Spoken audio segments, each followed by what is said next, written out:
ಮಹಾದೇವಿ ಅಮ್ಮ ಶ್ರೀ ಚಕ್ರವಾಸಿನಿ ಮಹಾದೇವಿ ಅಮ್ಮ ಶ್ರೀ ಸಿಂಹವಾಹಿನಿ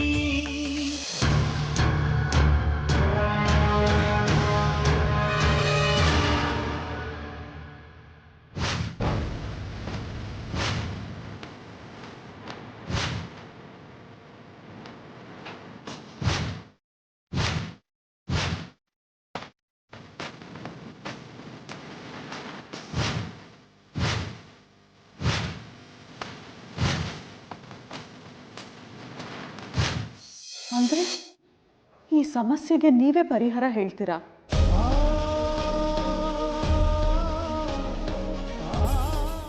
ಎಲ್ಲ ಕಡೆ ಸುತ್ತಾಡಿದ್ರೂ ಕಡೆಗೆ ಕಾಶಿಗೆ ಬರಬೇಕು. ನಾನು ಹೇಳೋದನ್ನ ನೀವು ಯಾರೂ ಒಪ್ಪೋದಿಲ್ಲ. ನಾನು ಹಳೆಯ ಕಾಲದವಳು. ಎಷ್ಟು ವಯಸ್ಸಾಗಿದೆ ನನಗೆ, ಅದೆಷ್ಟು ಜೀವನ ನೋಡಿದ್ದೀನಿ, ಅದೆಷ್ಟೆಷ್ಟೋ ಸಮಸ್ಯೆಗಳನ್ನು ಕಾಣಲಿಲ್ಲ ಈ ಬದುಕಿನಲ್ಲಿ. ಏನೇನು ಪರಿಹಾರಗಳನ್ನು ಮಾಡಲಿಲ್ಲ ನಾನು. ನನ್ನ ಕಣ್ಣು ಮುಂದೆನೆ ಅದೆಷ್ಟೆಷ್ಟು ಎಳೆ ತಲೆಗಳು ಹುಟ್ಟಿದ್ವೋ, ಅದೆಷ್ಟು ಮುದಿ ತಲೆಗಳು ಹೋದ್ವೋ. ಅಂದರೆ ಈ ಸಮಸ್ಯೆಗೆ ನೀವೇ ಪರಿಹಾರ ಹೇಳ್ತೀರಾ?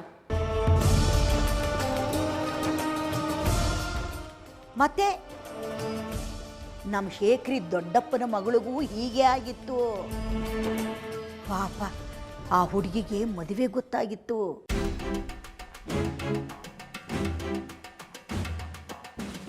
ಎರಡು ನಿಂಬೆಹಣ್ಣಿನ ರಸ ಹಿಂಡಿ ಚಮಚ ಕಾಯಿಸಿ ಬೆನ್ನ ಮೇಲೆ ಎರಡು ಬರೆ ಹಾಕದೆ ನೋಡು, 2 ನಿಮಿಷ ಓ ಅಂತ ನರಳು ಬಿಟ್ಲು. ಆಮೇಲೆ ಮಜಬೂತ ಆಗ್ಬಿಟ್ಲು. ಈಗ ಮದುವೆಯಾಗಿ 3 ಮಕ್ಕಳನ್ನ ಹಡೆದು ಸುಖವಾಗಿದ್ದಾಳೆ. ಅಂದರೆ ಈಗ ನಮ್ಮ ಜಾಜಿಗೆ ಬರೆ ಹಾಕೋದೊಂದೇ ದಾರಿ ಉಳಿದಿರೋದು ಅಂತೀರಾ? ಬೇರೆ ದಾರಿನೇ ಇಲ್ಲ ಲಲಿತಾ. ನಾನು ಹಾಗೆ ಮಾಡೋಕೆ ಹೋದ್ರೆ ನಿನ್ನ ಗಂಡ ಒಪ್ಪೋದಿಲ್ಲ. ನನ್ನ ಮಾತು ಯಾರಿಗೆ ಬೇಕು ಹೇಳು? ಬರೆ ಹಾಕೋದ್ರಿಂದ ನಮ್ಮ ಜಾಜಿ ಸರಿ ಹೋಗ್ತಾಳೆ ಅಂದರೆ ಅವರಿಗೆ ನಾನು ಹೇಳ್ಕೊತೀನಿ. ಜಾಜಿ ಒಳ್ಳೇದಕ್ಕೆ ತಾನೇ ನೀವು ಮಾಡ್ತಾ ಇರೋದು. ಸ್ವಲ್ಪ ನೋವಾಗ್ಬೋದು, ಆದರೆ ಇನ್ನು ಯಾವತ್ತೂ ಜಾಜಿಗೆ ಹೀಗಾಗಬಾರ್ದು. ಹಾಕಿ ಬರೆ, ಪರವಾಗಿಲ್ಲ. ಬಿಸಿ ಬಿಸಿ ಬರೆ ಹಾಕಿದ್ರೆ ತೋಳಿನ ಮೇಲೆ ಕಪ್ಪು ಕರೆ ಉಳಿದು ಬಿಡುತ್ತೆ. ಯೋಚನೆ ಮಾಡಿ ಹೇಳಿಲ್ಲಂತ. ಹಾಕಿ ಅಂತ ಹೇಳಿದ್ನಲ್ಲ, ಕರೆ ಆದರೆ ಮುಚ್ಕೋಬಹುದು. ದಿನಗಟ್ಲೆ ಹೀಗೆ ಮಂಕ ಬಡ್ಕೊಂಡು ಕೂತಿದ್ರೆ ಏನು ಮಾಡೋದು? ನನ್ನಿಂದ ಅವಳನ್ನ ಹೀಗೆ ನೋಡೋದಕ್ಕಾಗ್ತಾ ಇಲ್ಲ. 2 ದಿನ ಜ್ವರ ಬರುತ್ತೆ ಕಣೆ. ಜೀವ ಕಳ್ಕೊಂಡ ಹಾಗೆ ಹೀಗೆ ಕೂತ್ಕೊಳ್ಳೋದಕ್ಕಿಂತ ಜ್ವರ ಬರೋದೇ ಮೇಲು. ಆಮೇಲೆ ನನ್ನನ್ನು ದೂರಬಾರ್ದು. ನಿನ್ನ ಗಂಡನಿಗೆ ನಿಮ್ಮ ಮಾವನಿಗೆ ನೀನೇ ಉತ್ತರ ಹೇಳಬೇಕು. ನಾ ಹೇಳ್ಕೋತೀನಿ, ನೀವು ಬರೆ ಹಾಕಿ.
ಜಾಜಿ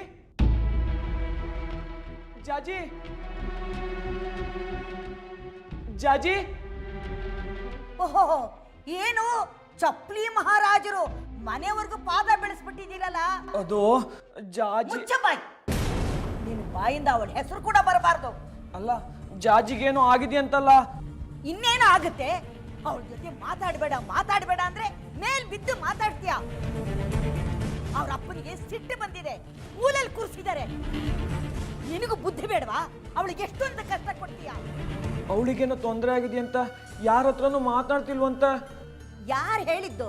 ಅವಳು ಸರಿಯಾಗೇ ಇದ್ದಾಳೆ. ಅವಳಿಗೆ ನಿನ್ ಜೊತೆ ಮಾತಾಡಕ್ಕೆ ಇಷ್ಟ ಇಲ್ಲ. ಬೇಕಾದ್ರೆ ನೋಡು, ಅವಳು ನೀನು ಬಂದ್ರು ಸುಮ್ಮನೆ ಕೂತಿದ್ದಾಳೆ. ಅವಳಿಗೆ ಇಷ್ಟ ಇದ್ದಿದ್ರೆ ಬಂದು ನಿನ್ ಜೊತೆ ಮಾತಾಡ್ತಿರ್ಲಿಲ್ವಾ?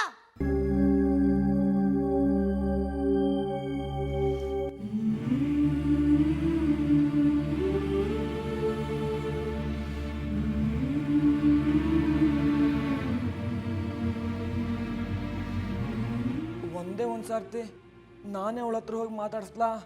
ಲೇ ಚಪ್ಲಿ ರಾಜ, ಅವಳೇನು ದಸರಾ ಬೊಂಬೆನೇನೋ ಬಂದು ನೋಡ್ಕೊಂಡು ಮಾತಾಡ್ಸ್ಕೊಂಡು ಹೋಗೋದಿಕ್ಕೆ? ಲೋ ಬಂಗಾರಿ, ಯಾಕೋ ನಮಗ್ ತೊಂದರೆ ಕೊಡ್ತೀಯ? ಹಿಡ್ಕೊಂಡು ಬಡಿಯೋಣ ಅಂದ್ರೆ ಕೈ ಸಿಗ್ದಂಗ್ ಓಡೋಗ್ತೀಯ. ನಿನ್ ಸಮಕ್ಕೆ ನನ್ ಕೈಲಿ ಓಡಕ್ಕಾಗಲ್ಲ. ಈಗ ನೀನ್ ಹೋಗ್ಲಿಲ್ಲ ಅಂದ್ರೆ ಕಲ್ ತಗೊಂಡು ನೀನ್ ಬುಡ ಹೊಡೆದಾಕ್ಬಿಡ್ತೀನಿ. ನನಗೆ ಗುರಿ ಚೆನ್ನಾಗಿದೆ, ನೀನ್ ತಪ್ಪಿಸ್ಕೊಳಕ್ಕಾಗಲ್ಲ. ಹೋಗೋ ಇಲ್ಲಿಂದ.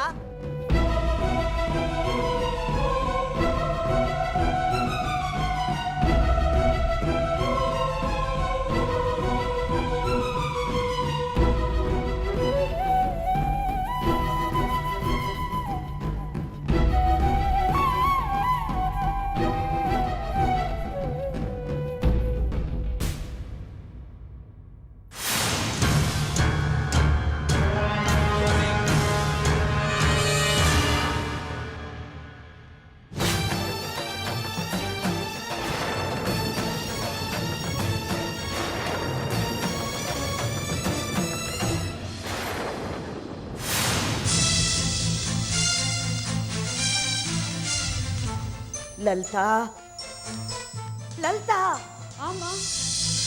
ಲಲಿತಾ, ನೋಡ್ತಾ ಇರು. ಒಂದೇ ನಿಮಿಷಕ್ಕೆ ಅವಳ ಮೇಲೆ ಏನೇ ಹೊಕ್ಕಿದ್ರು ಹಂಗೆ ಓಡ್ ಹೋಗುತ್ತೆ. ನನಗೆ ಯಾಕೋ ಹೆದರಿಕೆ ಆಗತ್ತಮ್ಮ. ಅವಳಿಗೆ ಬರೆ ಹಾಕೋದು ನಾನು, ಹಾಕಿಸ್ಕೊಳ್ಳೋಳು ಅವಳು. ನಿನಗೆ ಯಾಕೆ ಹೆದರಿಕೆ? ಪಾಪ ಎಷ್ಟು ನೋವು ಅನುಭವಿಸ್ತಾಳೋ ಏನೋ. ಮೈ ಮೇಲೆ ಹೊಕ್ಕಿರೋ ಪೀಡೆ ಪಿಶಾಚಿಗಳನ್ನೆಲ್ಲ ತೊಲಗಿಸ್ಬೇಕು ಅಂದ್ರೆ ಇದೊಂದೇ ದಾರಿ ಕಣೆ ಲಲಿತಾ. ಮಗುಚೋಕಾಯಿ ಸಿದ್ಧವಾಗಿದೆ, ಚೆನ್ನಾಗಿ ಕಾದಿದೆ. ಜಾಜಿ ಕಮ್ಮದ ಹತ್ರನೇ ಕೂತಿದ್ದಾಳೆ. ನಿನ್ನಿಂದ ನೋಡಕ್ಕಾಗ್ಲಿಲ್ಲ ಅಂದ್ರೆ ಕಣ್ಣು ಮುಚ್ಕೋ. ನೀವ್ ಕೊಡೋ ಬಿಸಿ ಬರೆಗೆ ಅವಳು ಕಿರಿಚ್ಕೊಂಡು ಓಡ್ ಹೋದ್ರೆ ಊರೆಲ್ಲ ರಂಪ ಆಗತ್ತೆ. ಅದಕ್ಕೂ ಉಪಾಯ ಮಾಡಿದ್ದೀನಿ. ಅವಳನ್ನ ಹಗ್ಗದಿಂದ ಕಟ್ಟಾಕೋಣ. ನಾನ್ ಹಾಕೋ ಬರೆಗೆ ನೋವಾಗಿ ಆಗತ್ತೆ. ಕಿರಿಚ್ಕೊಂಡ್ರು ಓಡ್ ಹೋಗಕ್ಕಾಗಲ್ಲ.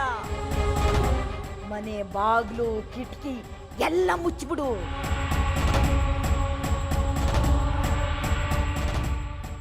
ಇವಳು ಕಿರಿಚೋ ಸದ್ದು ಯಾರಿಗೂ ಕೇಳಿಸಲ್ಲ.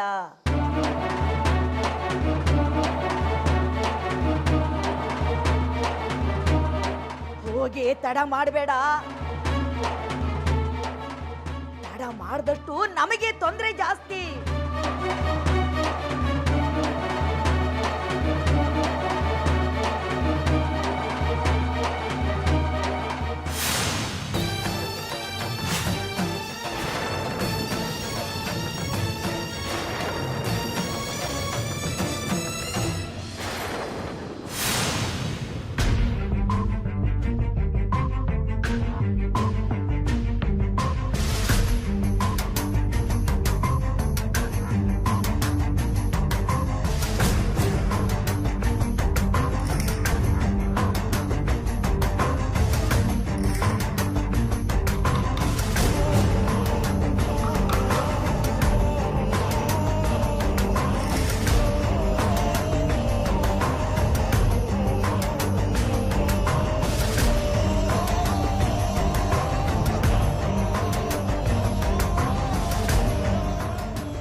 ಲಲಿತ.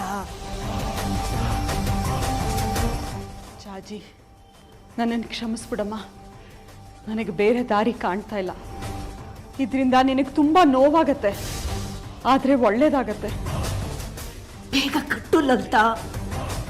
ಬಿಸಿ ಆರೋದ್ರೆ ಏನು ಪ್ರಯೋಜನ ಇಲ್ಲ.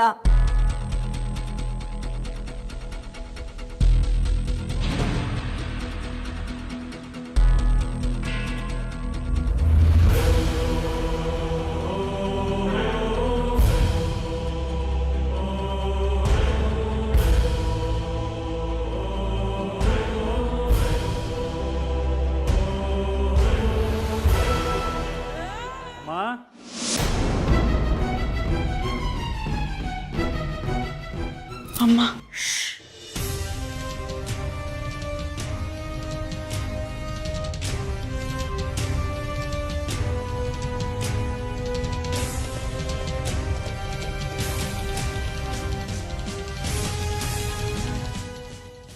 ಉಸ್ಸಪ್ಪ, ಒಂದು ಲೋಟ ನೀರು.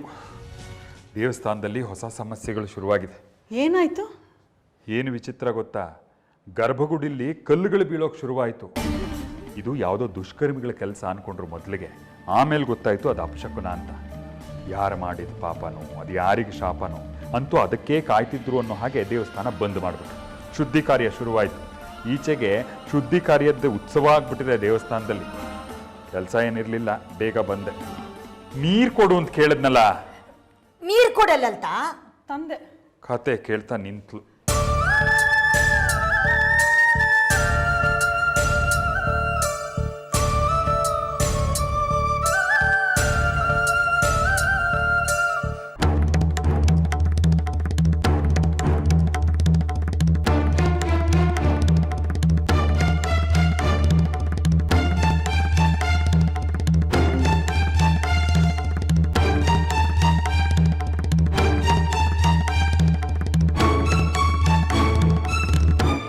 ತಗೊಳ್ಳಿ.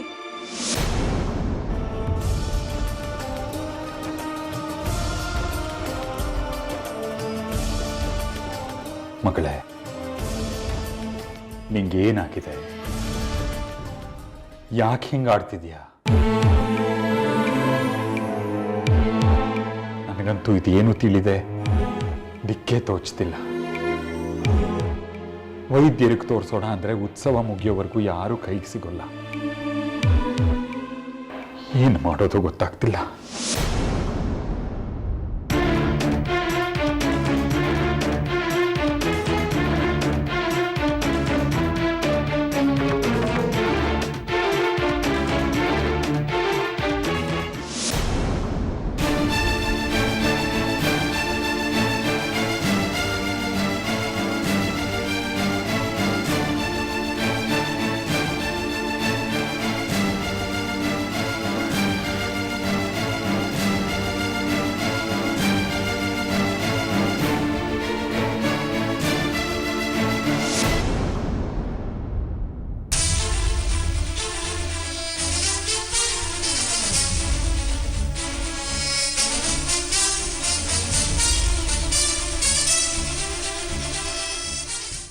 ಮಾ, ಇದೇನಿದು ಹಗ್ಗ ಅಲ್ಲಿ? ಅಕ್ಕ, ಲಲಿತಾ, ಶೇಖರಿ, ಮಾತ್ರೆ ಎಲ್ಲ ಮುಗ್ದು ಹೋಗಿದೆ ಕಣೋ. ಊಟಕ್ಕೆ ಮುಂಚೆನೇ ಆ ಮಾತ್ರೆ ತಗೋಬೇಕಾಗಿತ್ತು. ನೋಡು, ಮೊದಲೇ ನನಗೆ ಸಕ್ಕರೆ ಖಾಲಿ, ಮೈಯಲ್ಲೇ ಬೆವರ್ತಾ ಇದ್ದೀನಿ. ಹೊಟ್ಟೆ ತುಂಬ ಹಸಿತಾ ಇದೆ ಕಣೋ. ಹೋಗೋ ಮೊದಲು ಮಾತ್ರೆ ತಗೊಂಡ್ಬಾ. ನೀನೇನಮ್ಮ ಇವಾಗ ಹೇಳ್ತೀಯ? ಕಡೆಗಳಿಗೆಲ್ಲಿ 2 ದಿನ ಮುಂಚಿತವಾಗಿ ಹೇಳೋಕ್ಕೇನೋ? ಎಲ್ಲ ಬೆಂಕಿ ಬಿದ್ದ ಮೇಲೆ ಬಾವಿ ತೋಡಿ.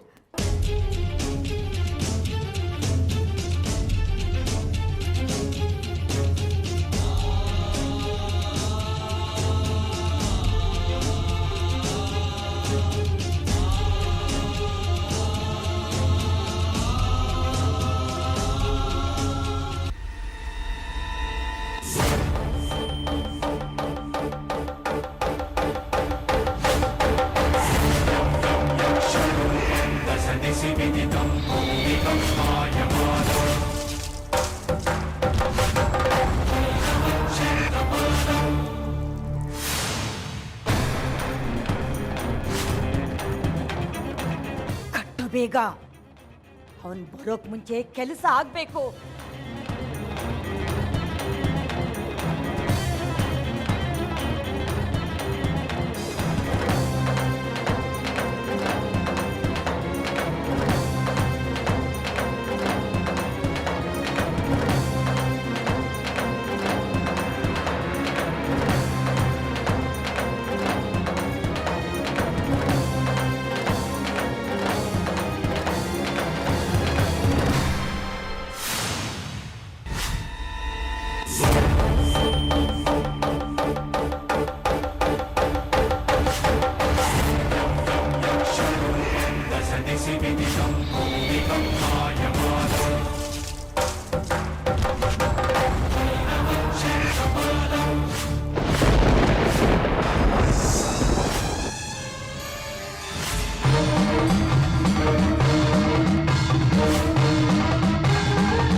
ಅವಿವೇಕಿಗಳ ಮೂರ್ಖರ ನೀವು ದೇವರನ್ನೇ ಸುಡುವುದಕ್ಕೆ ನೋಡಿದ ಅಮ್ಮನವರೇ ಇಡೀ ಪ್ರಕೃತಿ